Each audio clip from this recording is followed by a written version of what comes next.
Massive blast has rocked through the center of the Lebanese capital, Beirut, killing at least 4 people and injuring dozens. The explosion took place during rush hour, and the number of casualties is expected to rise sharply. Let's discuss this latest surge of violence with a Middle East expert, Mark Almond, an Oxford historian and visiting professor of international relations at Bilkent University in Turkey. Good to see you today, sir. Let's get straight to it right now. The last blast of this scale hit the country almost 4 years ago. Why another one? Why now? Well, it's possibly an internal Lebanese thing. It's possibly even a criminal act, just over some sort of mafia thing. But the most likely explanation is that it's linked to the Syrian crisis. The location where the bomb went off seems very close to an important Syrian-based bank. And in a way, what we're seeing is what Lakhdar Brahimi was talking about yesterday, the gradual extension of the conflict in Syria outside the territory of Syria. And it's not just that this is a kind of natural process, that there are overlaps of various groups over the borders of Syria and Lebanon and so on. It's also that perhaps it's in the interests of one side to really internationalize this crisis. I think the opposition has been constantly calling for international assistance and international intervention. And the more the neighbors of Syria seem to be destabilized by the fighting inside Syria, then of course the easier it is to make an argument that some kind of international intervention must come about in order to preserve the peace. Well, I mean, Mark, there are certainly a lot of people talking about international intervention. If I may, just for a moment, getting messages here from RT's Ivor Crotty. 2 car bombs, possibly side by side, went off, causing extensive damage to adjacent residential and commercial buildings. Possibly also Red Cross. 8 were killed in the explosion, dozens of injured.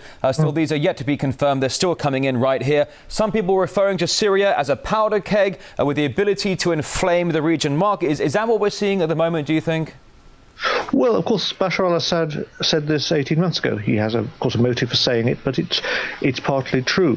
It's also, of course, this particular technique, if it's the case that 2 car bombs have gone off together, is a classic terrorist technique in order to maximize the casualties. And in a country like Lebanon, which itself has deep fissures that have been papered over for the last few years but are there, such an atrocity can easily set off irrational emotions of anger, desire for revenge, which in turn spread the crisis and enable apparently benevolent outsiders to say we are acting now to preserve international peace and to prevent the spread of a crisis. But the spread of the crisis may be being provoked rather than being some kind of natural flow of lava, if you like, from a volcano of internal crisis in Syria. All right, so an issue here of possible provocation. Mark, the international community and the US in particular have acknowledged the spread of Al-Qaeda's influence through the region. Where does Lebanon stand in that respect, do you think?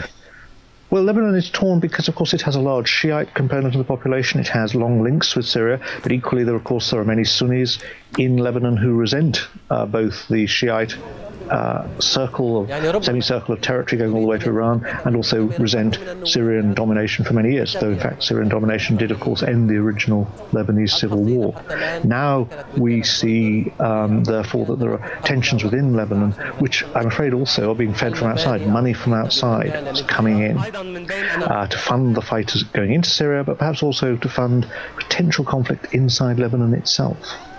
All right, Mark Almond, visiting professor of international relations at Bilkent University in Turkey, live from the UK. Thanks so much for coming on the programme here at RT.